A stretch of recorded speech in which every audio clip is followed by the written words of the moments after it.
It's time to grill. It's time to grill. It is time to grill. All right, welcome. Today we're gonna go over on how to grill ribs on the grill. So what we're gonna do first is season the meat.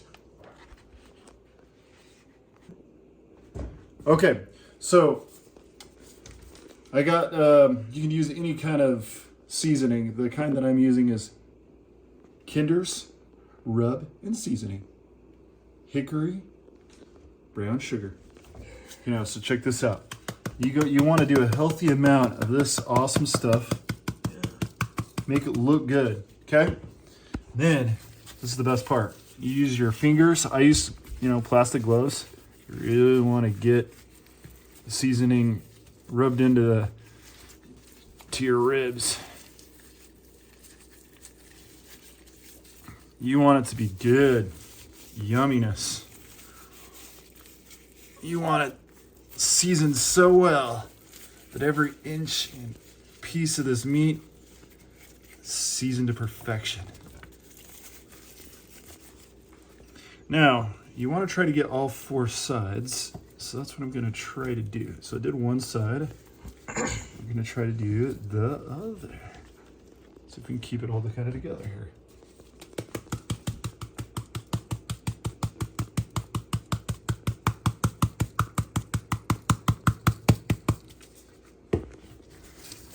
Anyway, I want to get it real good.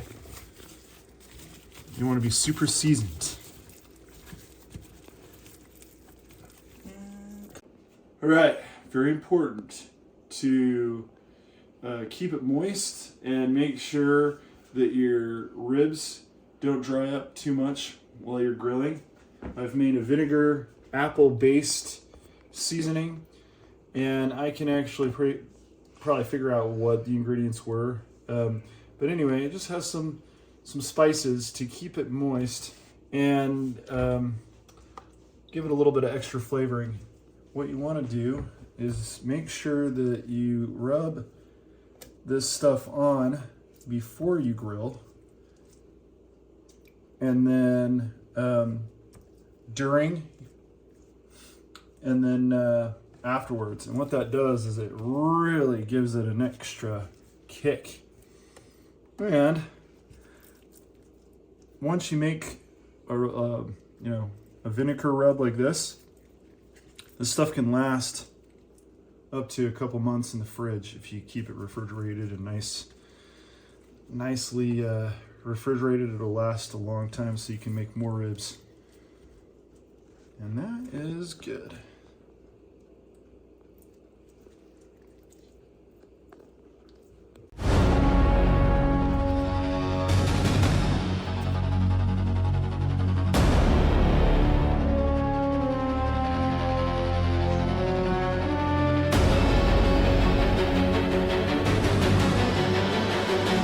All right, we finished seasoning. We finished putting on the rub. Everything's ready for the grill. Now we're going to transition to the next step. Now you're going to need some tools before you start grilling. First, you'll probably need some tongs so you can flip over the meat, cook all sides. Some good gloves so you don't burn your hands. And you're going to need to clean the grill first so it's like no cross-contamination or whatever. This thing's pretty nice. I have no idea what it's called. Oh, so that's for like rubbing down if you have like a flat grill, like a griddle. What he said. You're doing now good. you're gonna need some coal, obviously. And this is like flavor wood chips. It has a bit more flavor to it. Now you're obviously gonna need something to warm up the coals in. This is pretty nice. It's a charcoal chimney. Mm-hmm. And matches, so you can light newspaper to heat up the coals actually. Now we have a homemade fire starter made of coffee grounds and whatever. Coffee grounds, yep. Yeah, I'm sure you need. Now you're gonna use the newspaper to heat up the coals. First, you're gonna have to open it fully, then crumble it. Then you put it in top of the fire chimney. Next, you're gonna get another one, obviously. One is not gonna cut it. Open it fully, crumble, and put it in. You repeat this until you have enough to heat up the coals for a little bit. Yeah, I can see it.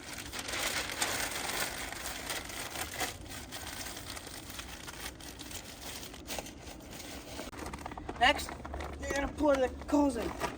Now, I like to do it to the third dot, me and my dad. So, do that.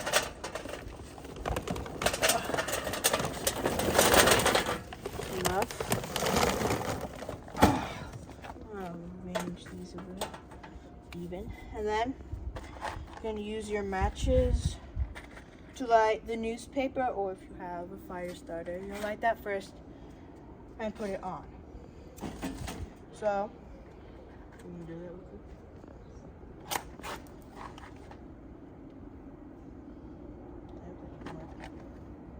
I would just light the paper, and then the fire starter will come together. Right. You know what I mean?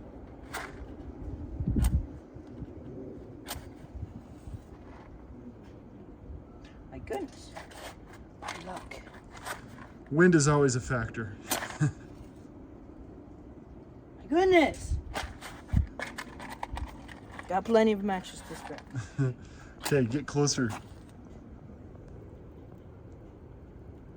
He's got it. He's got the beginning. Okay. Sometimes it's easier to use a lighter, but use what you can. Alright, now I'm gonna put this on. Yep. Boom. Now, you just Okay. gotta wait. And then you gotta wait. How long does that usually take? Like maybe 5 minutes-ish. 5 minutes to light. Then you gotta give it about 10 to 15 minutes. Yeah. All right. So, next step in doing all of this is putting the coals in the grill. So, you're gonna need to take out whatever is that you're guarding down there. You can put it up here or whatever. As you can see, coals are nice and fiery. Then, you're gonna pour it out.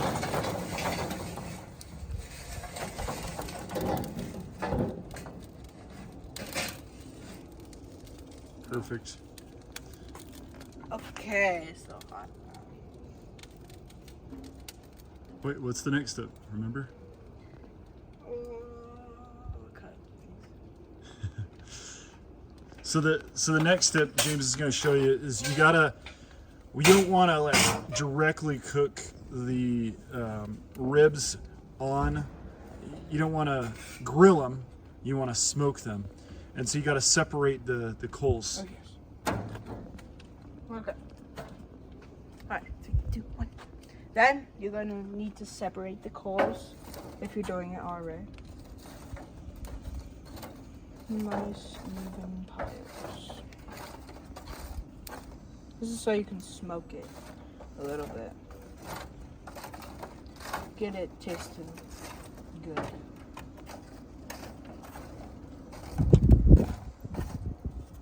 Nice. Ready.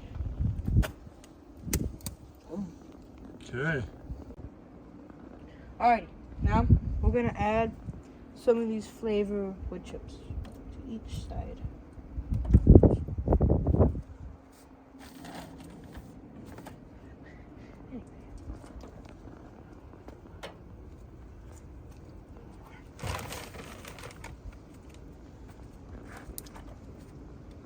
Boom. Alright, now we're gonna put on the meat. Ribs. Nice, good old ribs.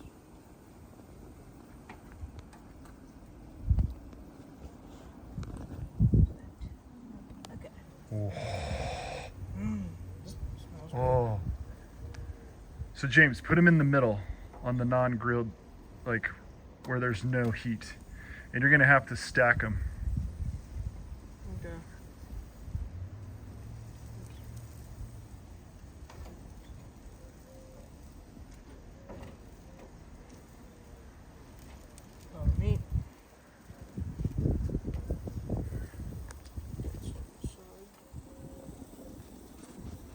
now we just gotta wait an hour or 3 if you're doing it without the oven. We're doing it with the oven because we gotta be somewhere at 6. Anyway. All right, an important part of the grilling process when you're grilling up ribs is to make sure you have got a temperature gauge on it. What I like to do is have it regulated and set. This is the one that I have, and we're trying to get the temperature up to about 195 is ideal. And anyway, everybody has a different kind. There's different things you can have. You can do the ones that you can test the temperature of your meat right on point. This one takes time and it's regulated. I've got the other half of it in the house, and when it's ready, it'll beep and let me know that it's done. And anyway, we'll see how it goes. All right, I have just added some more wood chips on each side of my coals to give it a more smoky flavor and also keep the temperature going. And as you can see, they're starting to cook and look a little bit more like cooked ribs, and we'll see how that goes. And we may end up very soon transferring this into the oven. So we'll see how it goes from here. All right, because we're in a hurry today, we're going to transfer these into the oven to quicken the process. What I'm gonna do, transfer our ribs on here.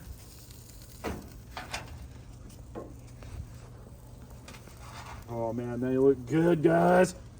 They look yummy. Oh. Yeah, guys. Okay, back up a little bit.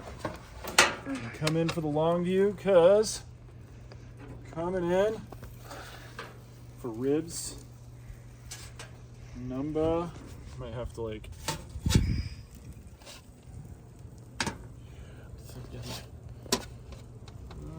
Let's do it. All right, now we're gonna put them in the oven. Okay, that's good. All right, before we put it in the oven for the finishing touches, I'm gonna add some of this homemade rub that I made. Yeah, the air fryer. And what this will do is keep it moist and keep it from drying up too much. Another cool fact about this homemade rub is it is nightshade-free. Mm-hmm. And part of my diet is I am gluten, dairy, and nightshade-free. So this this rub, oh yeah, this rub has no peppers or anything spicy. It's just a normal rub. And the air fryer is being good. All right. Okay, you can cut it off right now. Okay, now we got to put it in the oven. And one of the things I want to do is put a temperature gauge in it to keep it. I'm going to move these a little bit. You got to make sure we get our roast, or these ribs, up to 195.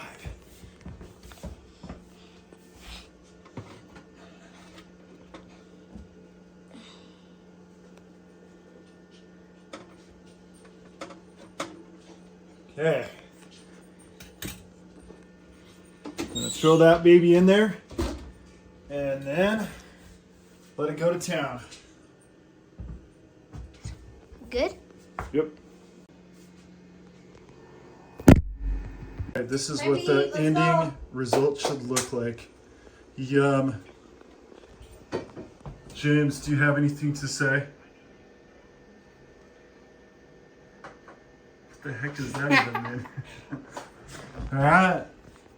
Can't wait to eat. Last step after it's been cooked and out of the oven is do a little bit more of this awesome rub. This gets a little bit of a nice glaze to it and it tastes really good. I will include the recipe for this rub in the description. See you next time.